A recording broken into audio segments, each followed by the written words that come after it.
y siendo ni nada más ni nada menos que martes 13, día de suerte, día de los mejores de acuerdo a la Kabbalah, vamos a compartir el recorrido histórico que estamos llevando adelante en Europa en los años previos a la Shoah, a la Segunda Guerra Mundial, y hoy nos toca arrancar con Checoslovaquia. No sé si recuerdan que existía algo llamado Checoslovaquia en esa época, en ese momento. Y tenemos que la mayoría de los judíos que había en Checoslovaquia previo a todo este momento eran de habla alemana, muchos de origen alemán. Acuérdense que allí estaban mucha gente que se consideraba alemana aunque viviera allí. Era parte de una región bastante más vasta que reclamaba de alguna manera a Alemania para sí. La mayoría de los judíos que hablaba alemán de aquel momento en la década del 30, ya así en Checoslovaquia, la mayoría estaban asimilados. La mayoría de los que se asimilaba también se asimilaban al idioma checo, que era el idioma del lugar, digamos, si bien de origen se identificaban con Alemania, ya tenían más contacto con la cultura checa, con la cultura del lugar. Esperen que tengo que seguir admitiendo gente y se me complica. Bueno, y entonces había también parte de esos judíos que estaban incursionando en el sionismo, había judíos en el centro, pero también había algunos judíos en la periferia, como en Moravia, como en los Sudetes. Estaban repartidos los judíos en diferentes zonas de Checoslovaquia, y en el origen, cuando llegaron, unos años antes, muchos de los judíos que estaban allí habían llegado desde Praga y se habían instalado en esa zona.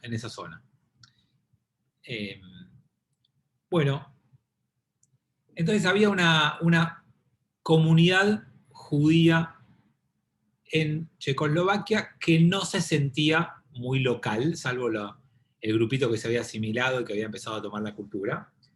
Y más o menos eh, antes de la guerra había en Bohemia unos 10 millones de habitantes, en Bohemia y Moravia. Bueno, más o menos el 1% era judío, un poquito más de 100.000. Un poquito más de 100.000 de judíos.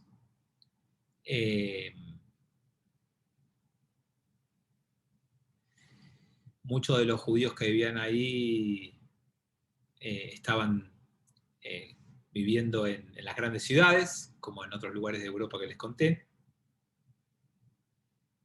Y había antisemitismo en Checoslovaquia, que era más o menos como los de Alemania, Austria, un antisemitismo de nacionalistas, de personas del gobierno que desconfiaban, que acusaban a los judíos de todos los problemas, de todos los males. Había un antisemitismo bastante parecido al centro europeo.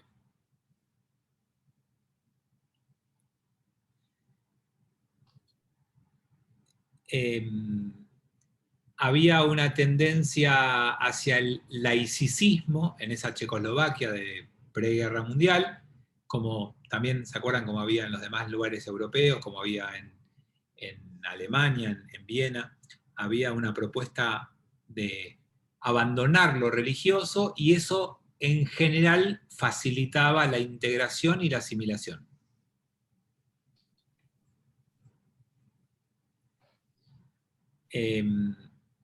Pero bueno, hubieron disturbios antijudíos, hubieron persecuciones y hubieron actos en contra de la comunidad judía, y más allá de que caía la observancia religiosa y que ganaba la asimilación, la verdad es que no bajaba el antisemitismo. Tenemos como, ¿se acuerdan cómo teníamos en Austria y en Alemania? Tenemos altas tasas de matrimonios mixtos en estas zonas. Esta integración, este laicismo llevaban a los matrimonios mixtos, y todo esto de alguna forma no permitió que desaparezca el antisemitismo. Pero lo que más me importa ver de Checoslovaquia es lo que hizo Hitler con Checoslovaquia, como hizo con Austria, que les conté que era el gran tema del encuentro de hoy, porque tenemos que entender un poco el lugar que ocupó la estrategia de Inglaterra y Francia frente a los avances del nazismo, especialmente de Hitler en Europa, y qué posibilitó o no posibilitó esa estrategia, que la llevó adelante especialmente Chamberlain. Y Francia siguió la política de Inglaterra, liderada por Chamberlain, absolutamente denostada por Churchill, criticada por Churchill, pero en aquel momento el primer ministro británico era Chamberlain. Y entonces vamos a dedicarnos hoy un poquito a entender qué fue lo que terminó pasando. Yo les conté la semana pasada que allá por marzo del 38, Hitler había entrado a Austria. No hizo falta ni conquistarla, ni disparar ningún tiro, ingresó en Austria, y con la cultura del apaciguamiento, de no generar enojos, de evitar una guerra, de no responder en forma violenta o terminante, se había permitido esta anexión que hizo Alemania de la tierra de Austria. Acuérdense que había mucha similitud cultural, que había muchos alemanes en Austria y que había un pasado en común cultural y una demanda alemana de incorporar esa tierra. Bueno, después de que en marzo del 38 hicieran esto, les llegó el turno a la anexión de una parte de Checoslovaquia.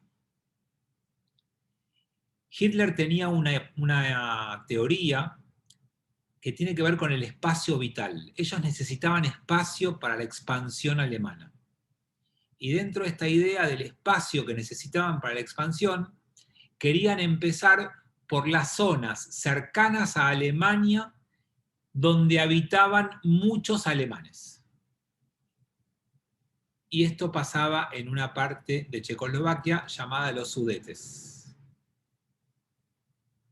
Y entonces Alemania, después de haber anexado Austria, empezó a trabajar en las poblaciones germanas que estaban en esa zona y que, según Hitler y según el gobierno alemán, estaban siendo oprimidas, sufrían la persecución del gobierno de Checoslovaquia. Entonces empezó el juego nazi para lograr anexar la zona de los Sudetes para quedarse con la tierra en donde había mayoría, según ellos, alemana, para defender a su población.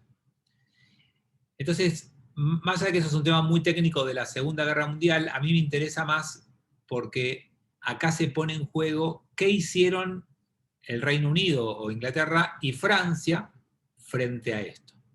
Y lo primero que les tengo que decir es que el objetivo principal de estas dos potencias de aquel momento fue no enojar a Hitler, no iniciar una guerra. Quizás Francia hubiera estado más dispuesta si hubiera encontrado un eco en Inglaterra, pero Inglaterra, liderado por Chamberlain, no tenía ninguna intención de entrar en ninguna guerra. Y entonces fue lo que prevaleció como estrategia. Y a partir de allí, este primer ministro Chamberlain trató de justificar las intenciones de los nazis y presentar las demandas de Hitler como lógicas y esperables, que la intención verdadera de Hitler era muy fácil de entender porque su objetivo era defender a su población. Entonces, tanto Inglaterra como Francia, en lugar de oponerse, trataron de presionar al gobierno de Checoslovaquia para que pueda ceder a las exigencias de Hitler. Yo se los cuento esto hoy con el diario del día lunes y a mí me genera escalofrío. Lo que pasa es que nosotros conocemos la historia y tenemos ventaja con respecto a lo que tenían que resolver tanto Inglaterra como Francia. Pero por supuesto que hoy, habiendo visto la película, tendríamos que preguntarnos si la actitud de Inglaterra y Francia, sin la intención, terminó alimentando un monstruo que después se volvió incorregible e imparable. Y que quizás, tomado mucho más a tiempo, hubiera podido ser más fácilmente combatido. Son preguntas que en historia ya no tienen respuesta, pero sí son preguntas válidas respecto a qué hacer frente a amenazas de ciertos líderes que hacen abuso de poder y que tienen ambiciones nacionalistas. Porque en el 38 nadie sabía de la Shoah. Incluso hay teorías históricas que dicen que ni siquiera Hitler sabía de la Shoah. No era un plan que ya estaba en su cabeza. Pero toda Europa conocía las leyes de Nuremberg.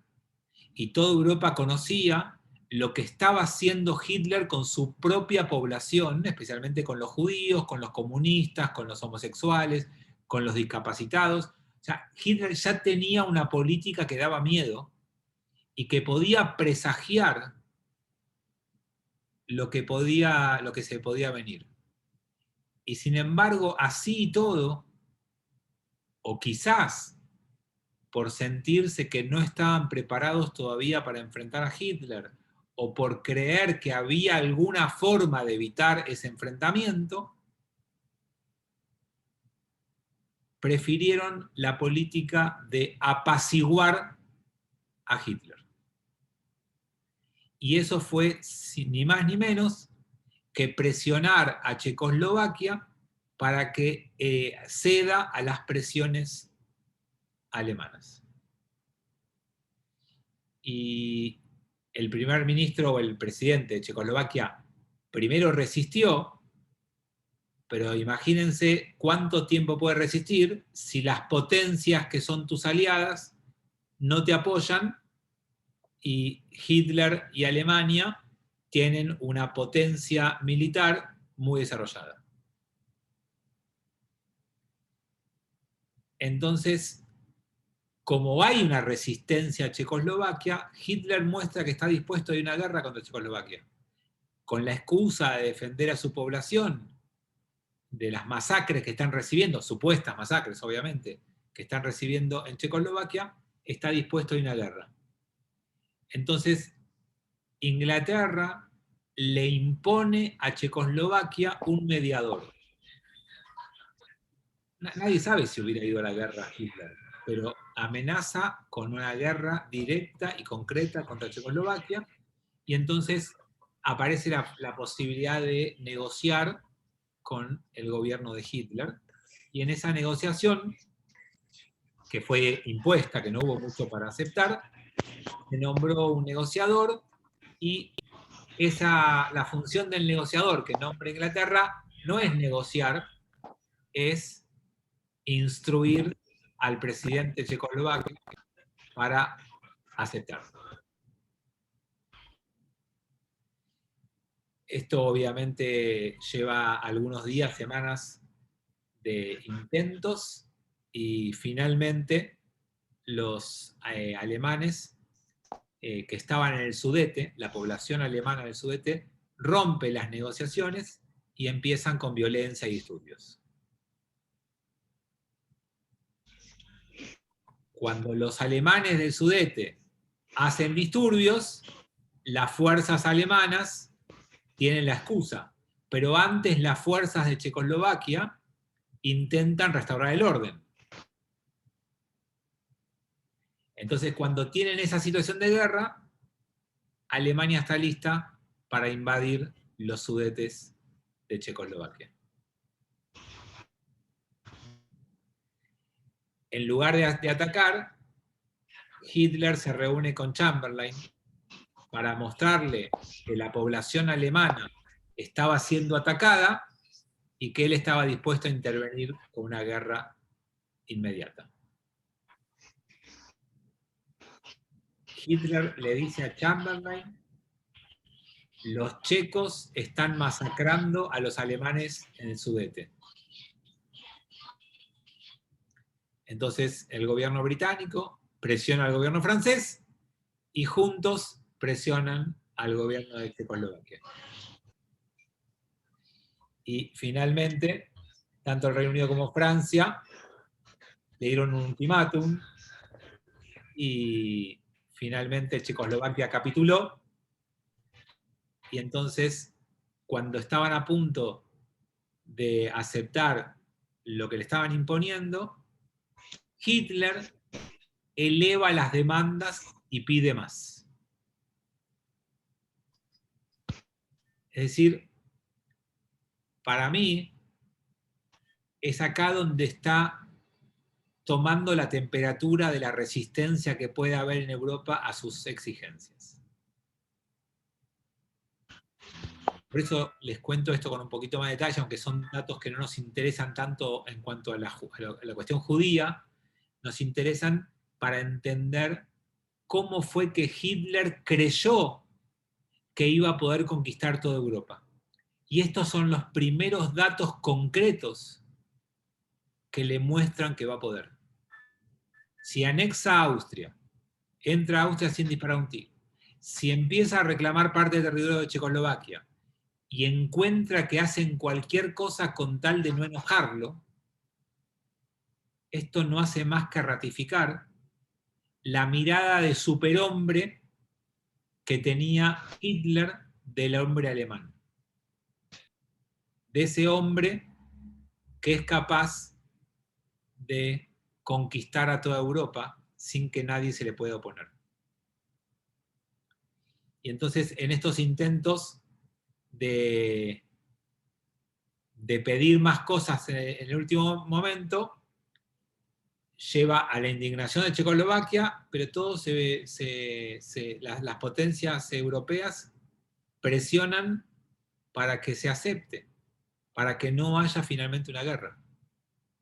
Y entonces cae el gobierno de Checoslovaquia, se erige un nuevo gobierno de Checoslovaquia que esté dispuesto a aceptar, y el que gobernaba Checoslovaquia se va a tener que ir al exilio, que después en la guerra va a ser un gobierno de Checoslovaquia en el exilio. No importa, ya son datos que no nos hacen mucho a la materia nuestra, pero les quiero contar todo lo que logró hacer Hitler sin disparar un tiro. Sin invadir con ejércitos, simplemente con la amenaza y la estrategia de su ministerio exterior.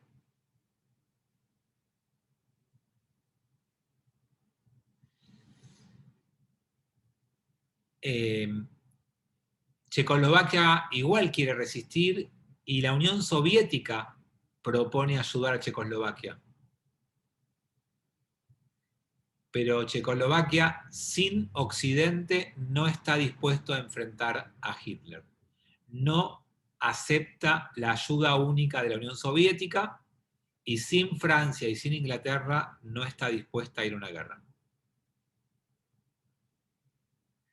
Entonces, en esa situación, Chamberlain lidera y convoca una conferencia internacional para dirimir el conflicto. ¿Saben a quién se olvidaron de invitar a la conferencia? Al presidente de Checoslovaquia. Se reunió el presidente de Francia, Chamberlain por Inglaterra, Hitler por Alemania, y se hizo la conferencia de Múnich. Con Italia también, pero sin el gobierno checoslovaco. ¿Y Stalin no? Creo que no, ¿eh? El acuerdo fue firmado por Alemania, Italia, Francia y Gran Bretaña, si no me equivoco, ¿eh? No te lo quiero afirmar 100%, pero estoy casi seguro. Entonces, el acuerdo de Múnich lo que hace es ceder el territorio completo de los Sudetes a Alemania.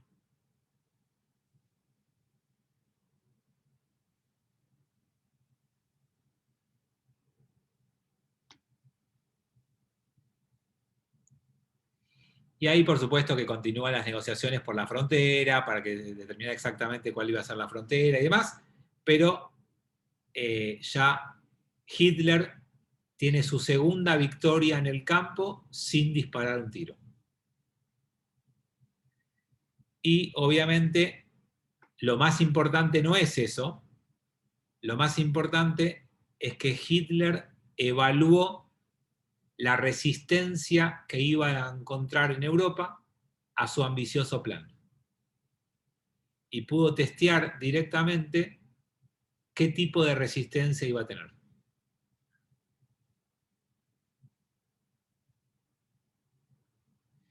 Bueno, por supuesto que todo esto, con el estallido de la Segunda Guerra Mundial, queda en segundo plano, a nadie le importa. ¿Quién va a estudiar ese tipo de detalles cuando lo que importa es que en 11 meses, 10 meses de lo que estamos hablando, Hitler va a invadir Polonia, Francia y toda Europa y digamos, ya está, ya no importa esto, pero es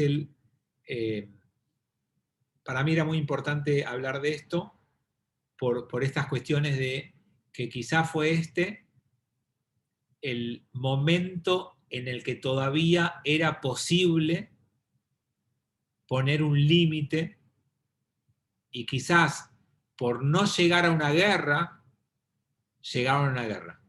Queriendo evitar una guerra con una estrategia equivocada, envalentonaron a Alemania para que se anime a conquistar toda Europa. Y es ahí donde quería marcar el punto. Esperen que tengo algunos chats y después vamos a seguir ahora con Ucrania. Ahora vamos a ver un poquito la vida de los judíos pre-Shoah en Ucrania. En Austria hubo un referéndum en abril del 28, que fue después que en marzo haya entrado y que ese referéndum mostró que la población estaba de acuerdo.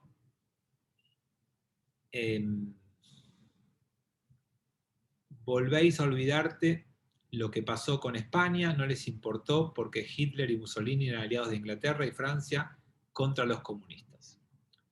Bueno, ustedes saben que el fantasma de la Unión Soviética es un fantasma que tenía a Europa central y occidental unida en contra de este fantasma, cierto o no cierto, no importa, no estoy diciendo fantasma como que no era cierto, que era el miedo al comunismo.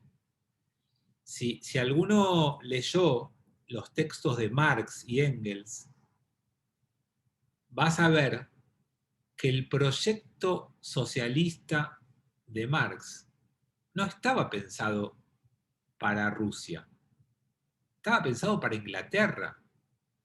La idea marxista era que el capitalismo en su nivel más salvaje y más desarrollado, o sea, Inglaterra, era el campo donde se iba a provocar la lucha del proletariado contra esos poseedores de los medios de producción e iba a provocar la revolución. Rusia era un país atrasado, agrario, campesino, de zares que eran dueños de todo. No era el campo propicio de la revolución del proletariado. No había proletariado en Rusia. Entonces el mayor miedo que había en Europa Central es que ese comunismo se expanda y llegue rápidamente a los países europeos centrales desarrollados y con altos productos. Y ese fue quizás el fantasma que más alentó a que esa Europa tenga como mayor enemigo a Rusia, o a la Unión Soviética, mejor dicho, que a Hitler. Y entonces, por eso también hubo poca resistencia a Hitler. No solamente por pensar que no estaban preparados, sino por esto. Y tampoco es menor, no sé si alguno lo recuerda, pero la Primera Guerra Mundial, para Francia, y después para Inglaterra, también le costó millones de vidas y le provocó humillaciones tremendas. Y habían pasado apenas 15 años. Menos de 20. Entonces, si alguno recuerda las humillaciones que recibió Francia en la Primera Guerra Mundial, es obvio que no va a querer enfrentar a Alemania en la Segunda, pensando que puede evitarlo. Entonces, entre la amenaza de la Unión Soviética, el recuerdo de la guerra anterior, la mala preparación militar que tenían y demás, bueno, tenemos un combo perfecto para que Alemania quiera ocupar el espacio que la historia no le dio. Porque hagan un repaso mental rápido. ¿Quién fue el dueño de Europa hasta el siglo XV? ¿Podríamos decir España? Después, ¿quién fue el dueño de Europa? ¿Podemos decir que fue Holanda? Después, ¿quién fue el dueño de Europa? ¿Podemos decir que fue Francia? La época de Napoleón. Después podemos decir que fue Inglaterra. ¿Y cuándo le tocó a Alemania? Alemania creía que era la potencia más importante de Europa, que no había tenido su siglo de oro, su expansión, su imperio continental o transcontinental, como lo tuvieron España, como lo tuvo Portugal, como lo tuvo Holanda, como lo tuvo Francia, como lo tuvo Inglaterra. Entonces, parte del imaginario era que el siglo XX iba a ser el siglo de Alemania. Y fue el siglo de Alemania en la generación de guerras mundiales y de asesinatos tremendos, pero... Elena, ¿querés decir algo? Sí, Fabi, ¿no existía el espionaje en esa época? O sea, los ingleses no estaban informados de cómo se estaban armando los alemanes a pesar de las prohibiciones y de cómo Hitler estaba manejando internamente. O sea, es medio ingenuo pensar que no sabían. Que no sabían qué. Cómo se estaba armando Alemania y cuáles eran más o menos los deseos de Hitler. Nosotros lo estudiamos el año pasado, no sé si alguno se acuerda. El Tratado de Versalles, que fue la firma de la paz de la Primera Guerra Mundial, le impuso a Alemania no solamente una carga muy fuerte en impuestos, sino que le impuso la prohibición de producir armamento y la prohibición de tener ejércitos de más de una cantidad de soldados. Lo que pasa es que Alemania ideó fábricas de armamentos en el extranjero secretas y la conformación de ejércitos secretos. Ahora, si había servicios de inteligencia que sabían o no sabían esto, quizás, como creo que Pablo, no me acuerdo quién lo dijo, me parece que Pablo Perl, quizás esos servicios de inteligencia prefirieron no denunciar a Alemania porque les daba más miedo una Unión Soviética fortalecida con Alemania debilitada, y entonces permitieron el fortalecimiento de esa Alemania porque era la barrera contra el avance del comunismo. Y de hecho ahí se jugó la batalla, porque la batalla de la Segunda Guerra Mundial era o Alemania derrotando a la Unión Soviética y adueñándose de Europa, o la Unión Soviética derrotando libremente y fácilmente a Alemania y que avance el comunismo en toda Europa. Y como fue una guerra sangrienta entre los dos bandos, donde se desangraron ambos, en el fondo fue lo mejor que le pudo haber pasado a Estados Unidos. Porque Estados Unidos va a ingresar a una guerra en forma un poquito tardía, con la distancia del océano en el medio y con la posibilidad de pelear una guerra en donde tanto la Unión Soviética como los alemanes van a verse diezmados en su poder fuertemente. Sí, Pablo. ¿Tenés? No, simplemente quería mencionar que en el año 36, delante de todo el mundo occidental, Hitler mandó a la Legión Cóndor a pelear a España, bombardeó con los primeros bombardeos a poblaciones civiles en España, y nadie dijo nada. Mussolini mandó tropas y nadie dijo nada. Y derrocaron un gobierno elegido democráticamente, más allá si uno podía estar de acuerdo o no, pero Sí. no para que sea bombardeado o enviado tropas de Alemania, Hitler y de Italia. Siempre se llamó a eso la Guerra Civil Española.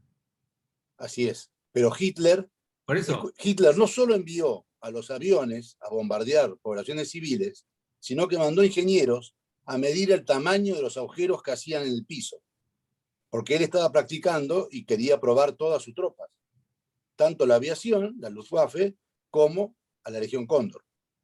O sea, eso fue a la vista de todos. Nadie hizo nada por impedirlo. Así que no había que esperar el 38 o el 39, ya en el 36 eso pasaba y a nadie le importó, total era España. Y sí, de paso volteaban un gobierno republicano.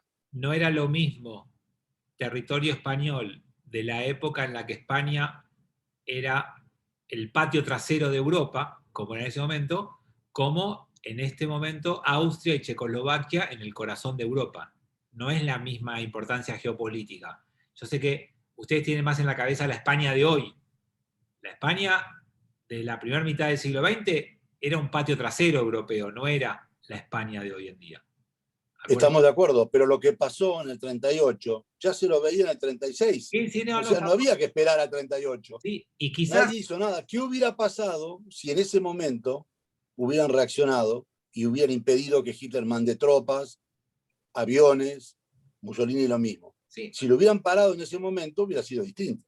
Y por eso a veces uno se pregunta, ¿por qué los aliados no bombardearon los campos de concentración o las vías del ferrocarril que llevaban a los judíos? Y uno puede tener una mirada muy posible, profesional, y decir, por el antisemitismo de esos países, o uno puede decir, espera, si no es lo mismo que hicieron en el 36, es lo mismo que hicieron en el 38, y va a ser lo mismo que hagan en el 40 y en el 41. O sea, no es que solamente no intervinieron contra los campos de concentración, la verdad es que no intervinieron salvo cuando no les quedó otra porque atacaron directamente a sus países, y cuando lo hicieron, la pasaron pésimo en cada intervención. Porque Francia fue arrasada, porque Inglaterra fue bombardeada como nunca en su historia. Ya lo vamos a ver, tenemos falta para esto. Pero hay que recordar que todos los países que enfrentaron a los nazis la pasaron mal o fueron arrasados directamente. Bueno, quiero seguir con algunos chats que tenemos para después ir a Ucrania, que nos queda pendiente. A ver hasta dónde llegué. Acá dice, Putin invadió Crimea con la excusa de defender a la población de origen ruso. Exactamente, Putin hizo lo mismo hace unos años con el mismo argumento nazi o de Hitler. ¿Y cómo reaccionó la comunidad judía frente a la anexión de los Sudetes por Hitler? No tuvieron mucho más que hacer. Perdón, una cosa que sí pueden hacer es que muchos tuvieron la posibilidad de escaparse y muchos lo hicieron. Hubo muchos judíos que tuvieron la opción de huir hacia Polonia o hacia algunos territorios de la Unión Soviética y lo hicieron. Los gobiernos occidentales estaban llenos de pronazis. Incluso tenemos en la Argentina algunos ejemplos de lo que dice Aníbal, y había una fascinación que yo creo, tal vez estoy equivocado, que era más fascinación por lo fascista, por lo militar, por el poder y el manejo del poder que por lo nazi específicamente, más allá del antisemitismo que estaba siempre presente dando vuelta. Pero entiendo más que había también una mezcla de fascismo como ideal de gobierno y de autoridad. Finalmente también Stalin también arrugó ante Hitler con el pacto de agosto del 39. Tomás, yo no sé si arrugó o fue parte de una estrategia en donde, ustedes saben que ya lo vamos a ver, ¿no? Hitler y Stalin jugaron al TEG. Se sentaron en un pacto secreto y se repartieron algunos territorios de Europa. Entonces la invasión va a ser a Polonia, que fue la primera, con ya un territorio dividido entre ellos. No sé si hay ahí un arrugue o si hay en la actitud de Rusia, o de Unión Soviética, mejor dicho, una intención también que vio la oportunidad de expandir su territorio, no de arrugar contra Hitler, sino de expandir su territorio. Por eso, perdón, está entre comillas, la jugó. Ok. Aníbal dice, la guerra civil española fue el laboratorio de los nazis para probar la superioridad militar, lo que acaba de decir Pablo Per, exactamente lo mismo, Aníbal lo puso en el chat. Italia invadió África, eso es una experiencia pésima, después sí que ya lo vamos a ver, todavía no. Y Eduardo VII era pronazi, tenemos pronazis en muchos lugares, eso ya sabemos. Algunos, como les dije, por identificación antijudía, pero también otros por fascinación con la propuesta de poder. Bueno, les agradezco los comentarios y el chat. Vamos a Ucrania. No quiero terminar el encuentro de hoy sin ver un poquito de esto. Ucrania era parte de los territorios de la Unión Soviética y fue afectada por la Revolución Rusa del 17. Solamente en esa revolución, más o menos 30.000 judíos fueron asesinados, quise decir, no asimilados. Unos 30.000 judíos ucranianos perdieron la vida en esos primeros años de la revolución, cuando se establece la República Popular de Ucrania. Que a partir de ahí los pogroms continúan y se intensifican, y llegamos a entre 35 y 50.000 judíos asesinados en pogroms en Ucrania en los primeros años del gobierno soviético.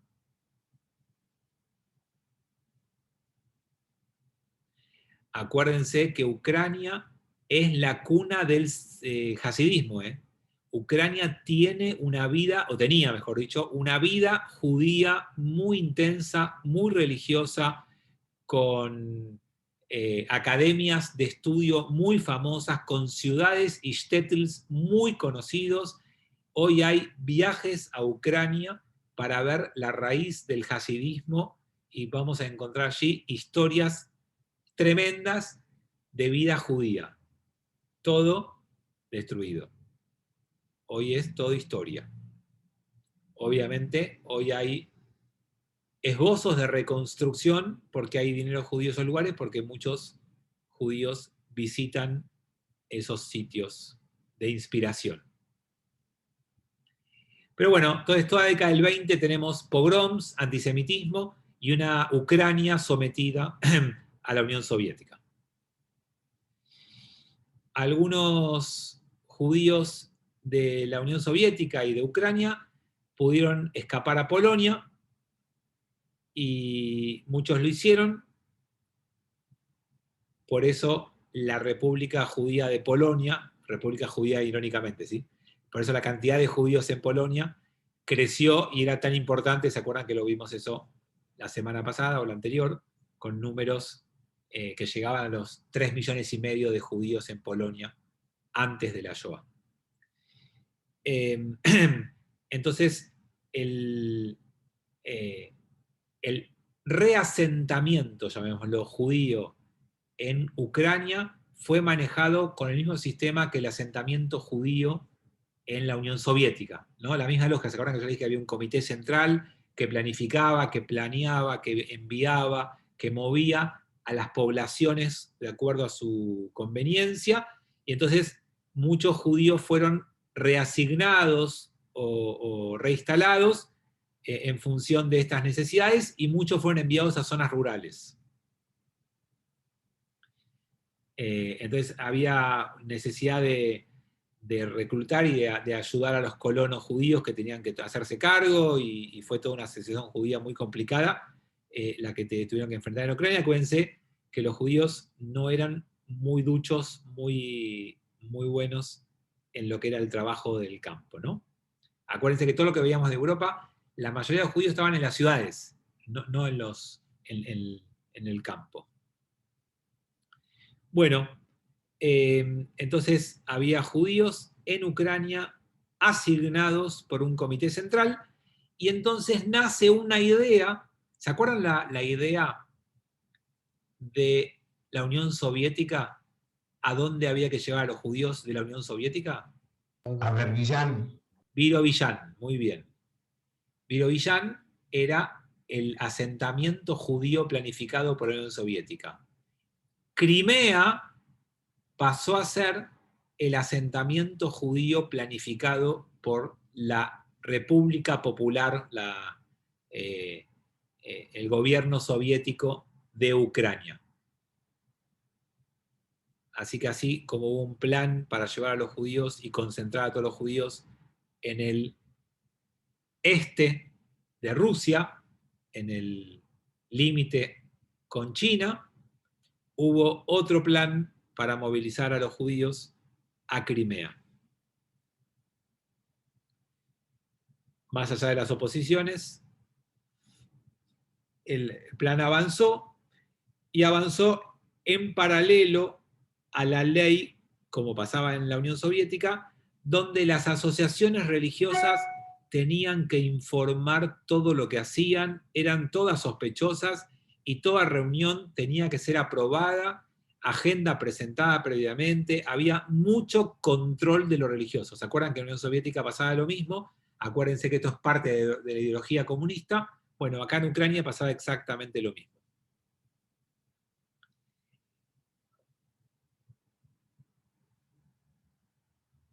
Todo esto provocó una desintegración de la vida judía. Desaparecieron instituciones judías, culturales, educativas.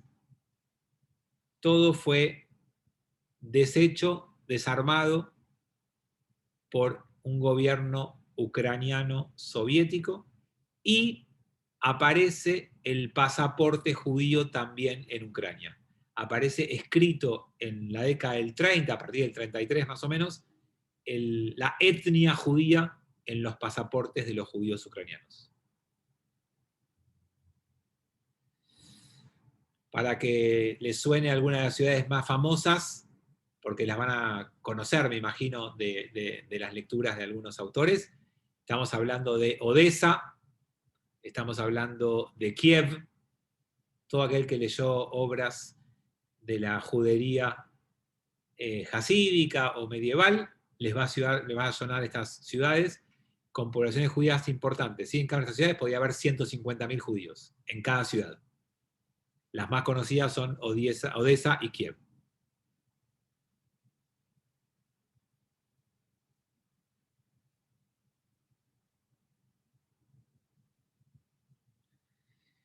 Bueno, se logró establecer en Crimea más o menos 50.000 familias judías.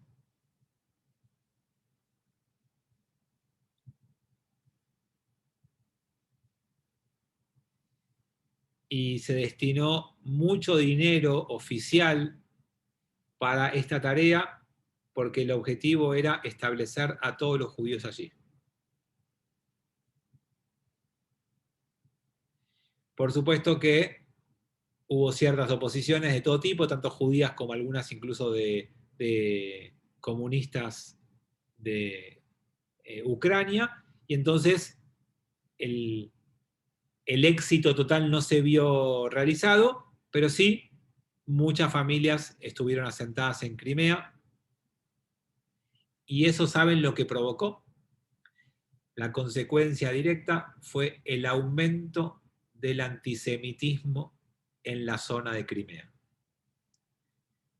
la llegada de judíos masivos ahí, la llegada y el asentamiento obligatorio de los judíos, fue visto por los locales como una invasión, que no lo era, porque fueron obligados y trasladados a llegar allí.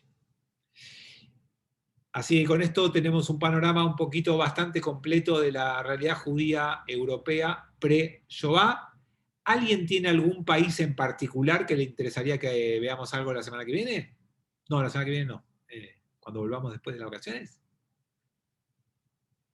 Hicimos un recorrido bastante amplio. Hablaste un poco, Fabi, en general no mencionaste mucho a los países más de, digamos, misrajíes, Uzbekistán, toda esa zona. ¿Qué sucedía? Porque eso Y es en Rumania, Fabián, Rumania. Rumania sí, porque esa zona es Asia, muy digamos. soviética. Digo, como que Europa vimos y se repite mucho, capaz que Asia no vimos mucho, más, ya que preguntaste. Bueno, me lo llevo para la semana.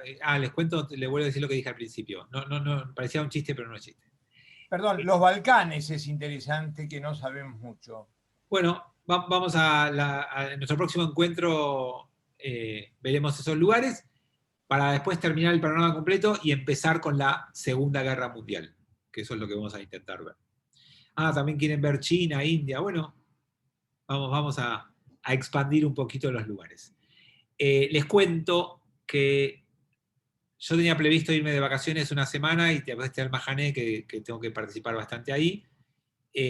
Así que por eso es que, en principio, las 2 semanas de vacaciones de invierno no vamos a tener. Si bien mi viaje está cancelado por estas cuestiones, no sé si te enteraron que hay una pandemia mundial y que hay algunas restricciones en los vuelos y que hay una... se habla de la Delta. No sé si escucharon, creo que no, pero les cuento yo, hay una variante del coronavirus llamada variante Delta, que parece que está haciendo estragos y no dejan viajar. Así que no sé qué va a pasar, pero estoy viendo si, aunque sea dentro de Argentina, hacemos unos días de vacaciones. Así que las 2 semanas próximas no va a haber cursos. De ninguno de los cursos que damos en la semana, de los míos, van a estar.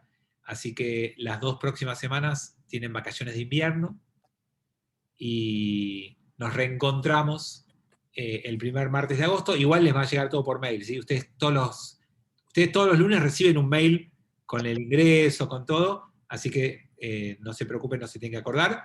Les va a llegar el lunes el mail contándoles que no tenemos encuentro, salvo que haya algún cambio por alguna razón y les avisemos que haya. Pero en principio la idea es que estas 2 semanas no tengamos encuentro.